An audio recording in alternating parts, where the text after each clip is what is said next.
to sleep. There's no rules, so I don't do this like religiously. If I do it routinely, religiously, then I am not living. It's the same like going to work from 9 to 5. Do you usually cut your own hair? Yes. Yeah. I kalau boleh, my goal is to eliminate as much money usage as I can. I draw little thing that reminds me of the thing of the event, and like yoga session in the morning. I couch surf at a friend's place in Penang. So they brought me to lunch at Seagate and brought me to Durian Feast. Then we went to Kukongsi. There was a light festival. Yeah, but I don't do this every day because it will bore me. So sometimes 27 November and it stops, and I start writing on Facebook. Sometimes there are issues that I think is so important that I should write it immediately. So I just snap pictures with my old camera, and then I just post it on Facebook, and then so all the documentation is everywhere in the book, in my blog, in my So I have never tried sleeping on the street except for on Occupy Dataran. I camped there for 1.5 months because I don't have a house. I have the money that I have, which is not so much, but I can use the money not spending it into a space, but spending it into a lot of places. Always women will question me. The man won't. And she said, homeless is not a good. I don't think you're homeless, she said, because homeless is not a good word. Because homeless means you're weak. Homeless, philosophically, you are nomadic. You're not homeless, which I quite agree. Yes, if you're talking through linguistic theory, homeless means you're baseless, and being a homeless is not at all weak. You have to strive, you have to think, you have to be healthy, you have to take care of yourself, you have to take care of everything, your surrounding. You just cannot be selfish, and that takes a lot of strength, which I agree that. And you have to have your own principle, you have to have your own rules. This Homeless by Choice project is sponsored by George Soros. All sorts of funny things, but I found it funny, but people out there didn't find it funny. They thought that if that is a serious case, somebody, our Muslim woman, is being used by this devil to be the agent of freedom of love, the freedom of sex. And I still have people going into my Facebook pretending to be my friend and then asking me questions that I know, trying to dig out information more about the atheist community or the free thinkers or the apostate, and they assume that I know. I don't know. If all I know, if you're a free thinker, you're on your own. There is no such thing as an organization, for free thinkers. I mean, they are free thinkers. If I'm in Penang, I would say I'll be somewhere else. If I'm in KL, I would say I'm in Penang, and that's how the fear has changed my life. But because of that, I found life in Penang. I found new friends. I found new activities, which I would find or I would meet if this thing didn't happen. In the beginning of the journey, I thought I want to learn about people, about how the society works. But actually, all that I learned about is all about myself. And how do I deal with society? Because authority is like that, you can't do anything about it. But how you can change yourself. Look at this student. Is she the Muslimah that the opposition is trying to portray with her shorts and her sleeveless and her bald head? She's bald. She might be a lesbian. The opposition said that I was planted by the government to give them a bad image so that people won't support the movement, the student movement. So I was clashed in between two giants, and they threatened me, all because I'm a Malay woman and a Muslim. If I'm a Chinese, then that would be okay. Even if I'm a Chinese and I'm a Muslim, that would be okay too. If I'm a Malay, but I'm a man, that would be okay. But because I'm a Malay and a woman and a Muslim, so that made it so simple. Can I give you my bed? This is like enough for another bed. Yeah, yeah. Yeah, and it's 40, okay lah. What is the guarantee that you are going to be alive until you're old? What is the guarantee that you are going to use the money for your entertainment or if you want to travel in your old age? What is the guarantee of this world not coming to an end before you actually get old? You know, there's no guarantee. We don't know. So, but we are so scared to live on that lane, on that don't know. We always want to know. We always want to be certain, and we always want to be sure. And that has created a lot of sickness in our head. I don't believe in the myth of security that the banks or any money institution sell to me, because they are making profit and I am not. Simone de Beauvoir, she's French and she doesn't have a home, and she said 80% of a woman's day is spent cleaning the dirt that keeps on coming. I mean, what kind of security are you talking about when you have to work for the rest of your life just to pay for a space, and at the end of the day it doesn't belong to you at all, and your world just go in, whereas I think you should go outside. Yeah. And number 3, because I question my own ability as a Malay Muslim woman in Malaysia, because I have foreign friends, women who does this at the age of 60, but it's okay. So I question my own ability. Why are we all so scared of going out? Is it socially constructed, or is it about religion, or is it really about money, or is it really about being a woman, fear of everything? Because I'm already 41 years old and I haven't lived, and now I'm start living. If anyway, I have to go on a journey. Everybody is prisoned by time. They're always walking too fast, they're always eating too fast, they're always rushing here and there, and nobody wants to walk or talk slowly to live the moment, one moment at a time. Because at the end of the day, we are all living in the time. So, and time is shared by everything.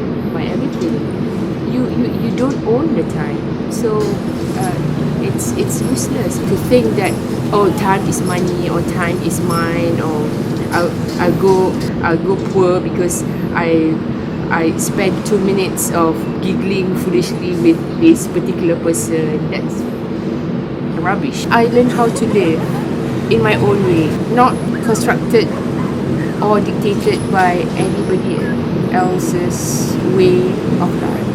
The end of the world is like that. The whole universe is black. That is the end of the world. Not boom. Boom doesn't make the end of the world. Right. Not boom. The end of the world means everybody die. Yeah. Everybody die. And it's not Osami also, no? It's not Osami. Osami cannot make the end of the world. What is Osami? The bottom of the sea. Oh, tsunami. Tsunami. Oh, okay. Tsunami is not the end of the world. Right. But that also never mind. A time to born, a time to die. A time to be here, a time to go. Isn't it? So don't be frightened. And we cannot live forever, because when we live forever, all our tissue will be worn out. Isn't it? Our legs cannot work, everything while all the hair all fly away. Everybody can do it. Detach yourself from materials, from the desire of obtaining materials. That's it. I have coffee and CD the whole day, or I read and write, or draw, or I just sit down and look at the sky. Yes, like a loafer. I don't work. That's all I do. But if they spend time for other people, for a company or organization, they don't think it's wasting time because they are paid for it. You know. So life today is measured by the amount of money that you get to pay for your life, to pay for the time that you have in life. How can you say it's wasting time when you sit here and reflect and you have awareness of some sort, or you write, or you read, or you have good quality time with friends, you converse and you talk about life, or you laugh, have a good time? How can you say it's wasting time? Right, this is one of the activity that I do during the homeless journey. It's organized by a friend of mine, Francois. Uh-huh. Yeah. Francois, yeah. Yeah. So this is Francois, the Wizard of Oz, and his coward lion, Dr. Bob. And this is on every Friday. That's where I met the vulnerable side of me, where I realized that I'm very lonely, that I need a partner, just a person to talk to, a person who can listen to you. But once you're out from your radius, you're just as weak as anybody else. I am so shocked and amazed at how vulnerable I can be. Like, I fell in love with almost everybody that I met. I don't know whether because they are very interesting people, or because they are new people, or because they share the same, or they have different viewpoints. You know, last time when I have a house and I have a space and I have my circle of friends, we do it's repetitive process of, you know, we don't need to know each other anymore, so we just take it for granted. And now when you are faced with new situation, I might think that is so interesting, and then I fell in love, and then I don't know, but yes, very, very, very vulnerable, and that is very, very important for me to know, because it's very, very dangerous, I know, and that's where I learn how to control myself. This book that I'm writing, Homeless by Choice, is definitely dedicated to Atan and Mong, my two dogs, who I think has suffered the most for my selfishness. Yeah, after this I will make sure that anything I do, I will include Atan with me, because it's a really big lesson. But now it's already too late to go back, right? So I just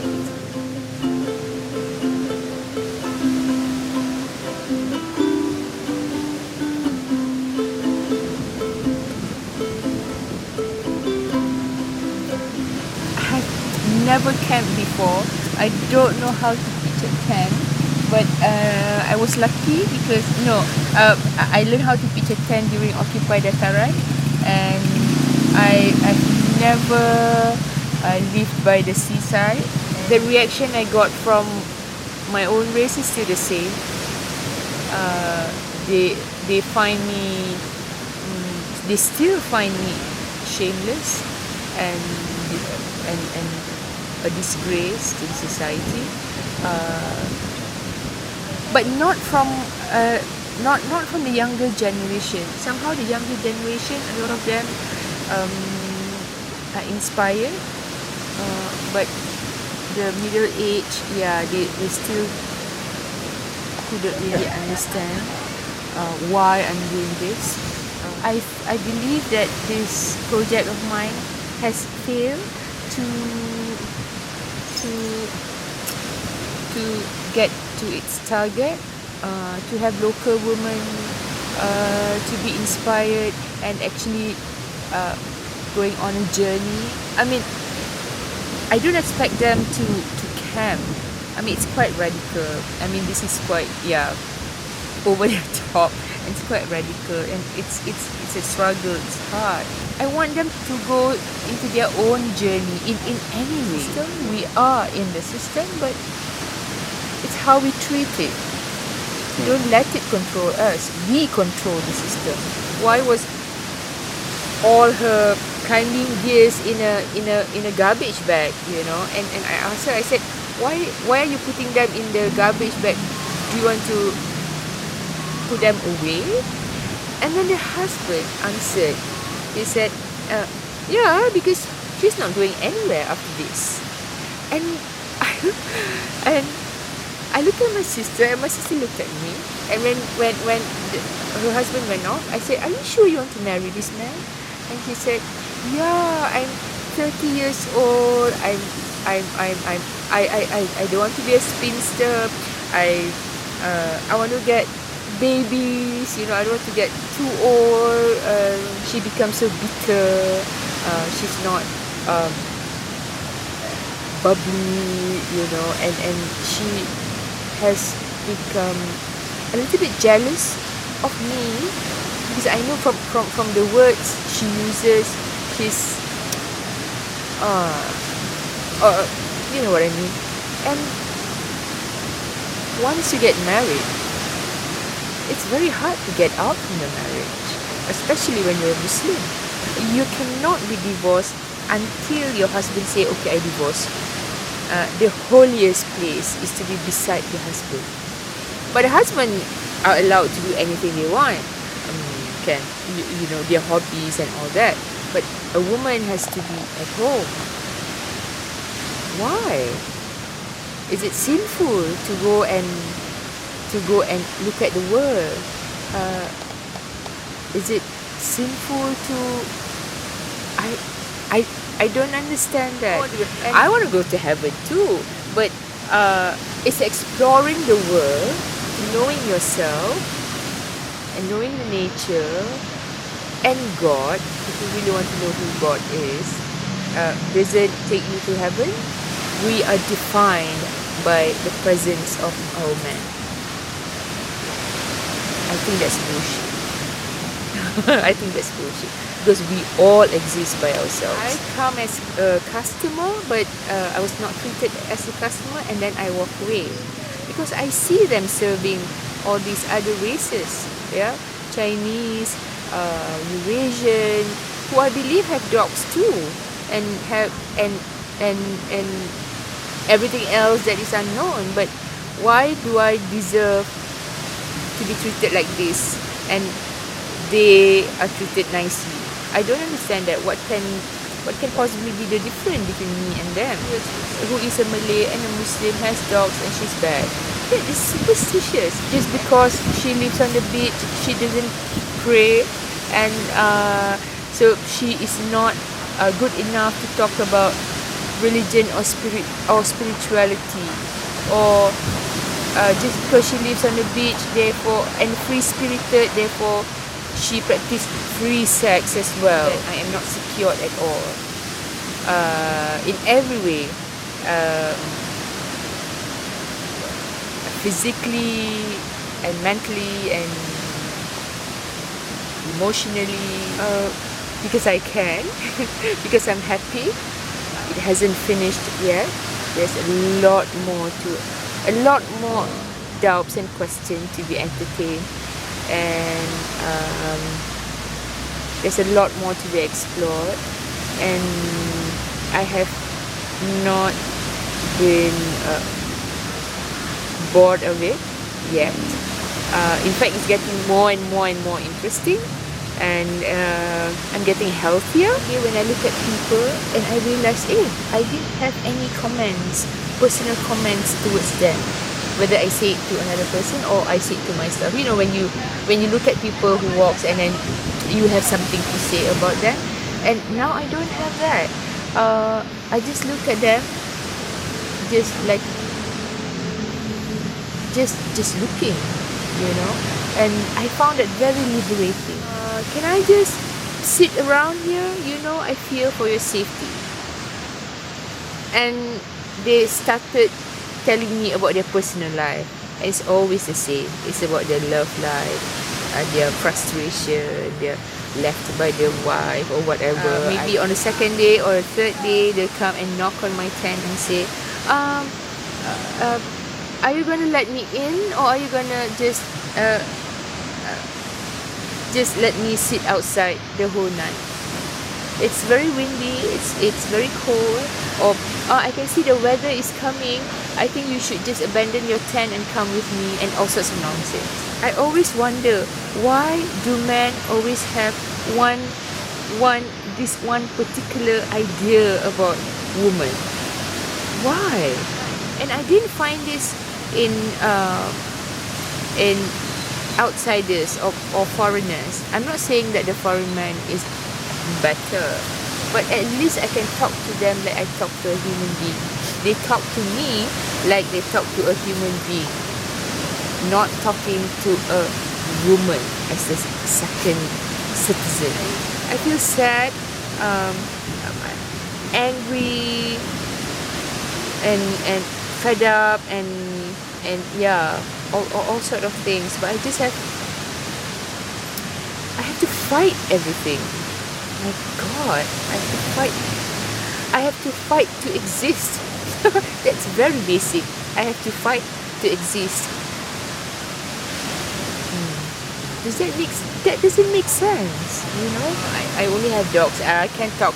I mean, I talk to the dogs every time, but they don't talk to me back. So it's annoying sometimes. And it took me so long to talk to everybody here. Only now, when my book is out and I gave them my book, then they really know, and they confirm of who I am and what exactly I'm doing on the beach. Then I have more confidence of talking to them or having them as friends. I remember the storm, the biggest storm of all.